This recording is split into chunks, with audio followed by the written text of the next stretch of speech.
Before you listen, if you enjoy the stories and want to hear more, then please consider subscribing. Most of you listening aren't subscribed, so please take this time to subscribe. Turn on notifications so you'll never miss a story and be the first to hear. You'll also be supporting me. Thank you.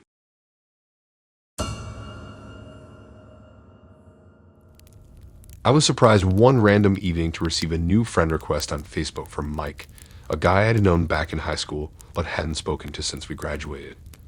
We were never super close friends, more just casual acquaintances through mutual friends. But for old time's sake, I still went ahead and accepted his friend request and sent him a quick message saying it was nice to reconnect. At first, Mike and I just had a slightly stilted catch-up conversation over Facebook Messenger, reminiscing about teachers we both hated and other silly memories from school. But very quickly, the small talk conversation started becoming a daily thing. Mike began messaging me every day, making idle chit-chat and asking lots of mundane questions about my job, interests, pets, family life, basically just probing to find out as much as possible about my current life situation and personal details. I found it a bit odd how intensely interested he suddenly seemed to be in someone he was never very close with back in school. But I figured he was just bored and lonely and appreciative to reconnect with a familiar face online. So, although the frequent idle chats were a bit strange, I didn't think too much of it at the time. Then one evening after about a week of casual daily conversations, Mike sent me a message out of the blue saying he had found something really funny that he wanted to share with me. He sent along a link to what he said was an hilarious viral video on YouTube. Normally, I would be wary about clicking on random links sent to me. However, because this was someone I had known for years and had been chatting with a lot lately, I clicked the link without even thinking twice, completely letting my guard down.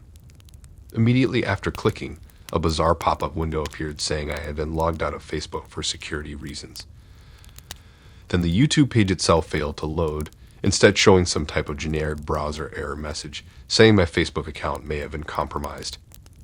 Frustrated and confused, I quickly tried to log back into Facebook, but got an error saying my password was incorrect. I went to reset it, but that didn't work either because the hacker had already changed the recovery email address associated with my account. Within seconds, I was completely locked out with no way to regain access. I started to panic, the gravity of the situation sinking in. I messaged Mike from my secondary account asking if he had also gotten abruptly logged out of Facebook right after clicking that link. He said yes, and he now realized in horror that the link he had accidentally sent me must have contained some type of malware that forcibly logged him out too when he clicked it earlier, likely capturing his login cookies and info in the process.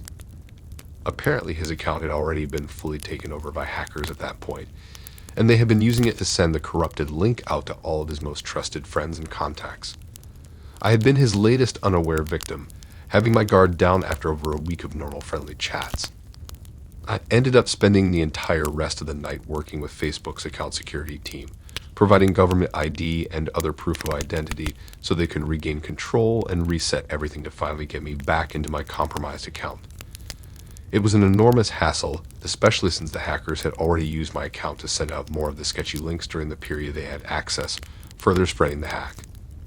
This whole traumatic ordeal left me extremely paranoid and guarded about Facebook security for a long while after. I immediately went and changed my password to something more secure, tightened down all my privacy settings to max, and stopped clicking on any links sent to me, no matter who they appeared to come from at first glance. I also reached out to all my contacts warning them to beware of these types of account takeover hacks. I realized how easily accounts could be fully compromised and then used to spread viruses and hacking links, taking advantage of people's tendency to trust messages that appear to be from friends. It could have been so much worse if I hadn't acted quickly to lock everything down after that first breach. My old classmate Mike felt absolutely awful when he realized his account had been used to hack me, even if unintentionally. He said similar corrupted links must have been sent out through his account to his entire friend list before he even realized his profile had been taken over. The hackers were insidiously using real people's dormant social connections to spread fake links and gain access to more accounts. Mike and I both learned extremely important lessons about being vigilant and cautious when it comes to internet safety and security, especially on social media where everything isn't always what it seems on the surface. Even messages and links that appear to come directly from known friends can sometimes actually originate from malicious imposters and hackers, if an account has already been compromised. It was really eye-opening for me to experience firsthand just how quickly and easily viruses and account takeovers can spread through social media by taking advantage of people's natural tendency to trust messages that seem to be from friends. Once bitten, twice shy, as they say.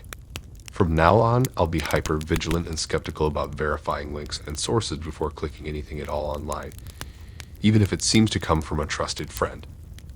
I'd rather risk temporarily offending someone than end up an unknowing hacker pawn again.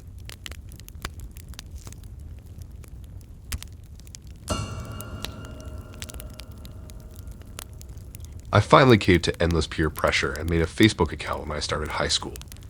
It seemed like all my friends were constantly on Facebook, chatting in groups and planning events. I didn't want to be the only one left out, so I let my friends help me make a profile and add me to our main group chat right away. I was excited to be able to join in on their endless conversations in a new way. At first, it was harmless fun. We chat about school, make plans to hang out, share funny videos and memes. Just normal teenage socializing, but now on this new platform. However, after a couple weeks, some of the more outgoing kids in our friend group started urging everyone to add random people they didn't know to our chat. They claimed it would be cool to expand our social circle and meet new people from all over. I thought this was rather odd and risky, but I didn't speak up about my concerns at the time. Most of the random strangers and acquaintances they added didn't engage much in our group chat. They just sort of lurked in the background. However, there was one new account, with the generic name Jeff S., that stood out immediately. His profile picture was of an older bald man smiling blankly at the camera. Nothing else about him was visible.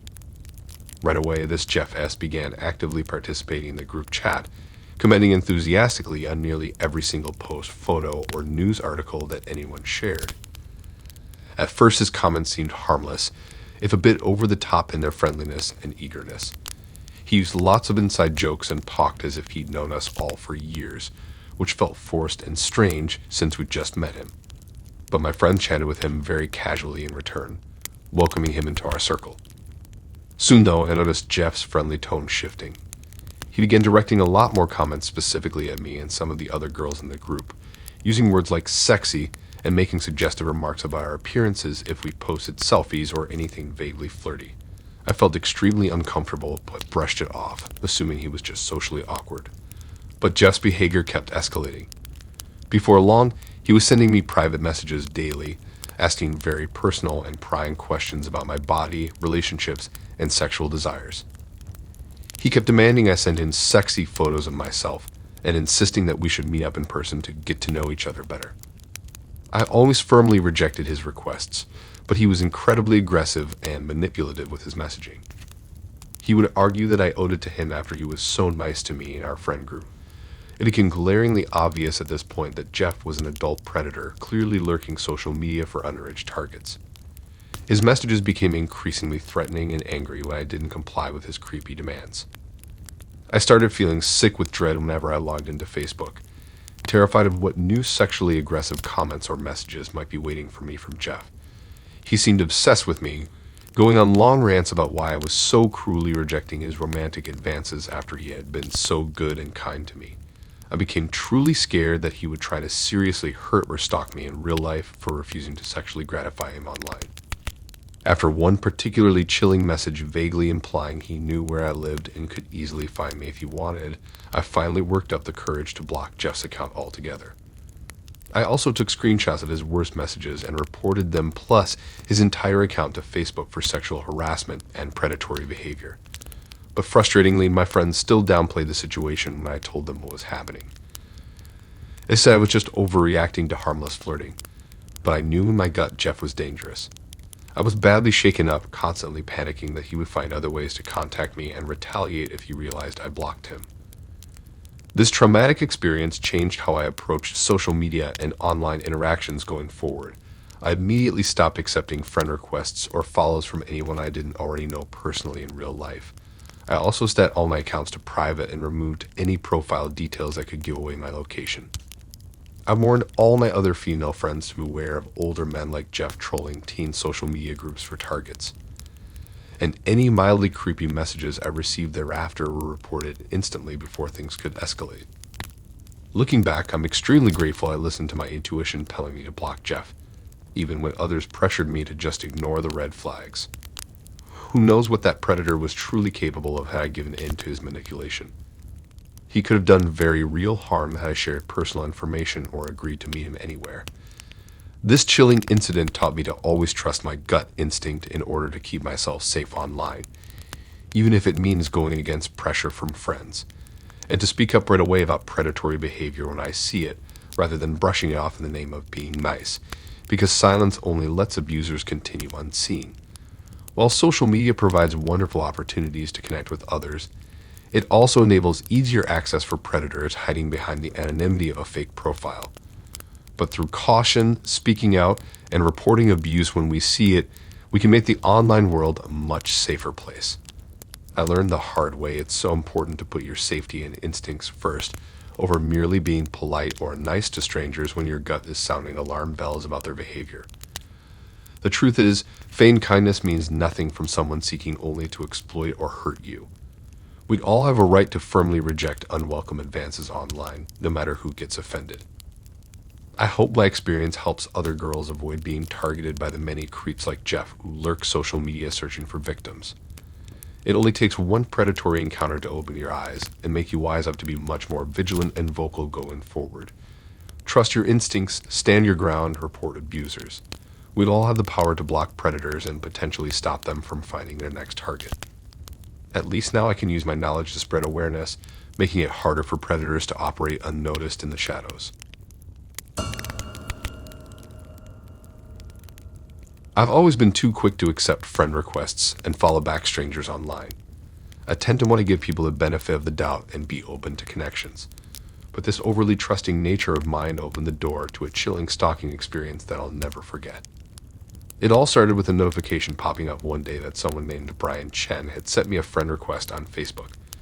The name didn't sound even vaguely familiar, but without doing any kind of vetting, I mindlessly went ahead and accepted the request anyway.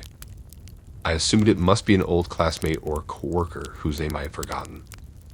I didn't think much of this new online friend at first, but very quickly Brian Chen began commenting on nearly all of my Facebook posts, using over-the-top flattery praising everything I shared or posted about. At first, being fairly clueless, I thought it was nice to suddenly have such a seemingly dedicated supporter and cheerleader online. But the obsessive, relentless comments keep coming, multiple times per day, on my most mundane posts. Things started getting much stranger when this Brian Chen began sending me private messages through Facebook Messenger, making odd personal remarks about my appearance and daily habits. He asked endless probing questions about intimate details in my schedule, interests, location, job, living situation, basically everything about me and my life. When I expressed discomfort, he claimed he just wanted to get to know me much better now that we were friends. But the invasive nature of his questions made me increasingly uneasy. I stopped responding to his increasingly frequent messages on Facebook and Messenger, hoping he would finally take the hint and leave me alone. But rather than getting discouraged and moving on, his obsession with me only seemed to grow stronger. He began sending me excessively long, novel-length letters and poems professing his supposed undying love and devotion to me. He spoke about us having some profound soulmate-like connection, claiming we were clearly destined to be together based on the details he had pieced together about my life from endlessly stalking all of my Facebook posts, photos, check-ins, and online activity. The terrifying truth became glaringly clear. This Brian Chen was not an old acquaintance who had genuinely found and connected with me again. He was an absolute stranger who had become completely obsessed with me as a person and with a curated idea of who I was that he had built up in his mind. He had managed to manipulate me into accepting his friend request through my trusting nature, and now he had used that to gain access to everything I had naively made public, which he was using to construct a fully fabricated relationship fantasy between us. When I continued desperately ignoring all of his increasingly alarming love letters and messages, it took a much darker, threatening turn. He would go on lengthy, rage-filled rants, clearly outraged and offended that I was not reciprocating what he perceived to be such profound romantic expressions of love and devotion coming from a trusted friend. He started vaguely implying in his messages that he knew where I lived, worked, my typical schedule, and habits from stalking my online activity. The threats were thinly veiled. He wanted me to believe that he could show up in person anytime he wished. Should I continue to spurn his obsessive advances? I became genuinely afraid that this mentally unstable stranger might try to physically track me down in real life and seriously hurt me. I started feeling sick with intense anxiety and dread whenever I logged into Facebook, utterly terrified by the prospect of what new psychologically disturbing message or threat might await me from this man who was nothing more than a relentless, obsessed stranger. Yet in his own mind, he seemed to have constructed an entire alternative reality, relationship, and friendship between us, one in which I had cruelly turned on him despite his so-called love. He constantly accused me of having callously led him on and enabled his love and obsession in the first place, simply by accepting his innocent little friend request.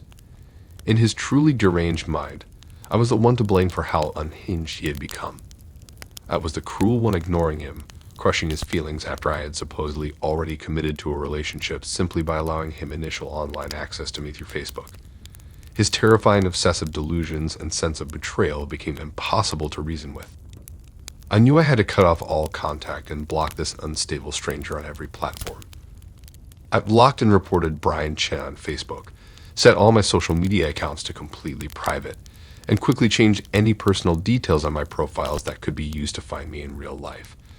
But I remained constantly paranoid that this obsessed stalker would still find ways to keep tracking me down both online and in person, in his completely unhinged and delusional quest for love.